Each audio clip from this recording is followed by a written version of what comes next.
Assalamualaikum warahmatullahi wabarakatuh, teman-teman semuanya. Semoga tetap semangat pagi ya.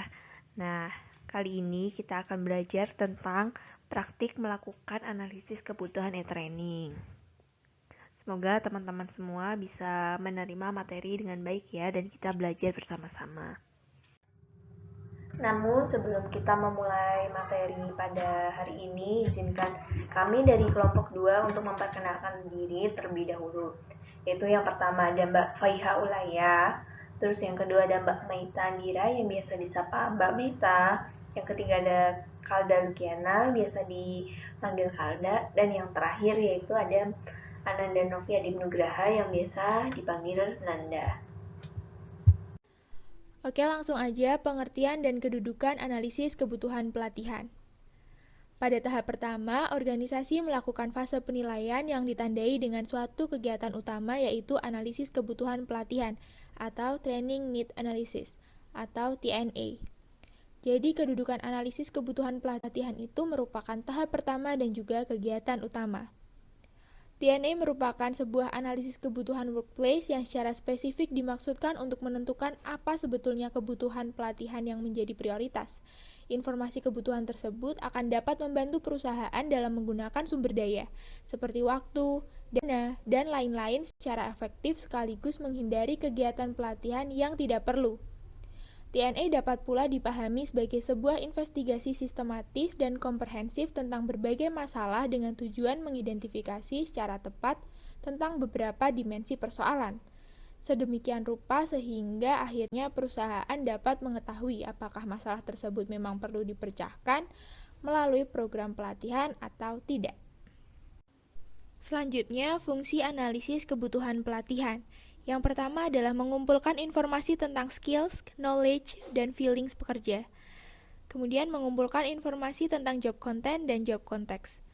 Mengidentifikasi kinerja standar dan kinerja aktual dalam rincian yang operasional. Melibatkan stakeholder dan membentuk dukungan, serta memberi data untuk keperluan perencanaan.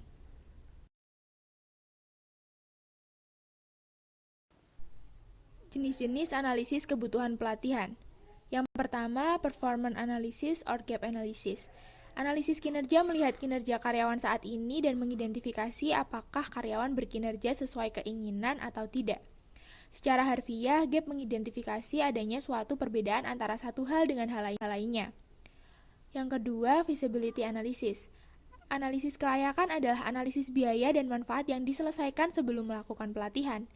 Analisis ini adalah perkiraan biaya pelatihan yang ditimbang terhadap manfaat yang mungkin dapat dicapai jika pelatihan dilakukan.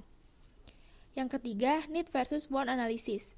Analisis ini mengidentifikasi kebutuhan pelatihan yang terkait dengan organisasi. Analisis ini dapat mengetahui tindakan apa saja yang perlu dilakukan untuk memenuhi kebutuhan demi menunjang performa karyawan dalam kemajuan suatu perusahaan. Yang keempat ada goal analysis. Analisis ini dapat didefinisikan sebagai teknik-teknik yang digunakan untuk menganalisis tujuan, untuk mengidentifikasi urutan operasi dan keputusan yang diperlukan untuk mencapainya. Selanjutnya, job or task analysis. Analisis pekerjaan adalah suatu kegiatan yang sistematis untuk menelaah tugas dan tanggung jawab dari suatu pekerjaan, pengetahuan, kemampuan, dan keahlian yang dibutuhkan untuk melakukan pekerjaan dalam suatu organisasi. Selanjutnya ada target population analysis. Analisis target populasi bertujuan untuk mengumpulkan informasi tentang siapa saja yang akan menghadiri pelatihan. Dan yang terakhir ada contextual analysis. Analisis ini mengambil informasi dari analisis lain yang dijelaskan dalam pembahasan sebelumnya dan menjawab bagaimana, kapan, dan di mana pelatihan dilaksanakan. Baik, selanjutnya yaitu ada analisis terhadap kemungkinan adanya kesenjangan kinerja. Namun apa sih kesenjangan kinerja? Kesenjangan kinerja merupakan kesenjangan antara apa yang pelanggan dan stakeholder hadapkan dengan apa yang setiap proses dan subproses terkait hasilkan dalam hal kualitas, kuantitas waktu, dan biaya jasa dan produk. Nah, analisis kesenjangan adalah analisis kinerja yang melibatkan perbandingan kinerja aktual dengan kinerja potensial atau yang diinginkan. Analisis kesenjangan itu melibatkan apa aja sih? Yaitu yang pertama ada menentukan, mendokumentasikan, dan meningkatkan perbedaan antara potensi dan kemampuan saat ini. Analisis kesenjangan mengukur tingkat kepuasan, mengidentifikasi sumber ketidakpuasan ketika terjadi, dan kemudian membuat rekomendasi tentang cara menghilangkan kesenjangan tersebut. Nah, hubungan gap kompetensi dan penilaian kompetensi karyawan penting untuk keberhasilan kinerja perusahaan secara keseluruhan. Nah, kompetensi sering disebut juga dengan kemampuan dan kecakapan dalam melakukan suatu hal. Hasil dari kompetensi yang baik adalah kinerja yang baik. Sebaliknya, jika kompetensi kurang baik, maka kinerja pun juga kurang maksimal. Dampak dari kinerja yang kurang baik akan mengganggu kestabilan operasional perusahaan ataupun sebuah lembaga. Sementara perkembangan pasar kian pesat dan perusahaan harus memenuhi perkembangan tersebut melalui peningkatan kinerja. Nah, coba kita praktik menganalisis terhadap kemungkinan adanya kesenjangan kinerja. Di sini ada soal yaitu perusahaan PT Warawiri yang bergerak dalam bidang PMCG mengalami penurunan omset pada tahun 2021 sebanyak 8% di wilayah Jabodetabek dibandingkan dengan tahun 2020. Lalu, General Manager dari Departemen Sales mengumpulkan para leader sales, regional manager dan area manager serta HRBP yang menangani sales untuk mendiskusikan kemungkinan penurunan tersebut. Lalu setelah berdiskusi, HRBP berhasil mencatat penemuan sebagai berikut. Yang pertama ada pandemi COVID-19 menghambat salesman untuk melakukan visit toko karena penerapan PPKM level 4 di seluruh wilayah Jabodetabek sehingga pelanggan menjadi marah dan mengurangi order ke salesman. Nah, yang kedua yaitu ada perilaku masyarakat yang menjadi lebih selektif dalam membeli kebutuhan sehari-hari karena kurangnya pemasukan akibat pandemi COVID-19. Nah, selanjutnya yaitu ada dari 50 salesman di Jabodetabek terdapat pergantian 20-30 salesman setiap 3 bulan sekali di perusahaan tersebut karena tidak lulus probation akibat tidak terpenuhinya target mingguan. Nah, yang keempat yaitu banyaknya salesman baru yang minim pengalaman dalam melakukan taking order dan visit toko karena salesman tersebut kerap kali mendapat komplain dari pelanggan. Nah, yang kelima yaitu salesman kurang mengenal produk-produk yang diminta pelanggan sehingga barang yang dikirim tidak sesuai dengan pesanan. Yang keenam yaitu kurangnya komunikasi antara salesman dan supervisornya sehingga sering terjadi salah paham. Nah, di sini kan ada beberapa kasusnya. Tapi coba deh teman-teman analisis di mana sih letak kesenjangan kinerjanya, mana yang kinerjanya kurang. Hati-hati loh, di sini nggak semua dari 6 kasus tersebut itu terjadinya kesenjangan kinerja, ada juga yang bukan. Jadi coba teman-teman analisis lagi dan kita membuat training analisis terlebih dahulu. Yang selanjutnya ada goal analysis. Analisis ini dapat didefinisikan sebagai teknik yang digunakan untuk menganalisis tujuan untuk mengidentifikasi urutan operasi dan keputusan yang diperlukan untuk mencapainya. Tujuan dari analisis ini yaitu untuk membuat keinginan kinerja yang tidak jelas menjadi lebih spesifik dan terstruktur melalui proses konsensus. Adapun langkah-langkah dari goal analisis ini yaitu yang pertama, menentukan tujuan umum. Dalam menentukan tujuan umum ini kita dapat membuat pernyataan tujuan dengan SMART, tertulis awal yang menentukan dan merangkum hasil yang diinginkan dalam istilah perilaku. Tujuan SMART adalah pernyataan tujuan cakup, S atau spesifik, M measurable, A agreed on, R realistic, dan T time bound. Lalu yang kedua yaitu kita dapat menentukan tujuan khusus. Adapun contoh dari tujuan khusus itu seperti mengetahui langkah-langkah evakuasi bencana dan kecelakaan, mengetahui langkah-langkah pertolongan pertama pada kecelakaan, dan mampu mengevakuasi pengunjung gedung saat terjadi bencana alam. Lalu langkah yang ketiga yaitu kita dapat menentukan hasil yang diharapkan. Peserta pelatihan dapat siap siaga jika terjadi bencana alam. Peserta pelatihan juga dapat memiliki pengetahuan dan kemampuan untuk mengevakuasi pengunjung apabila terjadi bencana alam. Lalu yang terakhir yaitu adalah hasil analisis. Hasil analisis ini dapat ditarik kesimpulan bahwa penyelenggaraan pelatihan evakuasi bencana alam yaitu merumuskan tujuan umum dan tujuan khusus yang berguna untuk meningkatkan pengetahuan dan keterampilan karyawan terhadap penanganan evakuasi apabila terjadi bencana alam. Lalu yang selanjutnya ada contoh praktik dari menyusun goal analysis. Contohnya seperti ini. Yang pertama, kita tetap menentukan tujuan umumnya, lalu kita menentukan tujuan khusus, lalu kita menulis hasil yang diharapkan seperti apa, dan yang terakhir hasil analisis. Adapun contoh dari tujuan umumnya, setelah mengikuti pelatihan, peserta dapat melakukan penanganan evakuasi bencana alam dengan baik dan benar. Lalu tujuan khususnya seperti mengetahui langkah-langkah evakuasi bencana dan kecelakaan, mengetahui langkah-langkah pertolongan pertama pada kecelakaan, mampu mengevakuasi pengunjung gedung saat terjadi bencana alam, mampu mengevakuasi pengunjung lift saat trouble, dan mampu menggunakan alat pemadam api ringan. Lalu, yang selanjutnya ada hasil yang diharapkan. Contohnya seperti peserta pelatihan dapat siap siaga jika terjadi bencana alam. Peserta pelatihan juga dapat memiliki pengetahuan dan kemampuan untuk mengevakuasi pengunjung apabila terjadi bencana alam. Lalu yang terakhir ada hasil analisis. Hasil analisis ini dapat ditarik kesimpulan bahwa penyelenggaraan pelatihan evakuasi bencana alam yaitu merumuskan tujuan umum dan tujuan khusus yang berguna untuk meningkatkan pengetahuan dan keterampilan karyawan terhadap penanganan evakuasi apabila terjadi bencana alam. Kemudian ada visibility analysis. Analisis ini adalah ukuran akan seberapa menguntungkan atau seberapa praktis pelatihan yang akan dilakukan terhadap organisasi. Analisis ini adalah analisis biaya dan manfaat yang diselesaikan sebelum melakukan pelatihan. Analisis ini adalah perkiraan biaya pelatihan yang ditimbang terhadap manfaat yang mungkin dapat dicapai jika pelatihan dilakukan. Analisis ini mengidentifikasi apakah melakukan biaya pelatihan lebih baik daripada tidak melakukan apa-apa. Contoh praktik menyusun visibility analysis yaitu yang pertama, menentukan biaya kinerja. Analisis ini dilakukan untuk mengetahui berapa biaya yang diperlukan jika tidak mengadakan pelatihan dan jika mengadakan pelatihan apakah menguntungkan untuk organisasi atau tidak. Kemudian yang kedua, usulan intervensi untuk meningkatkan kinerja. Langkah ini sudah mengetahui permasalahan yang ada, yaitu kurangnya pengetahuan dan keterampilan karyawan mengenai evakuasi bencana alam.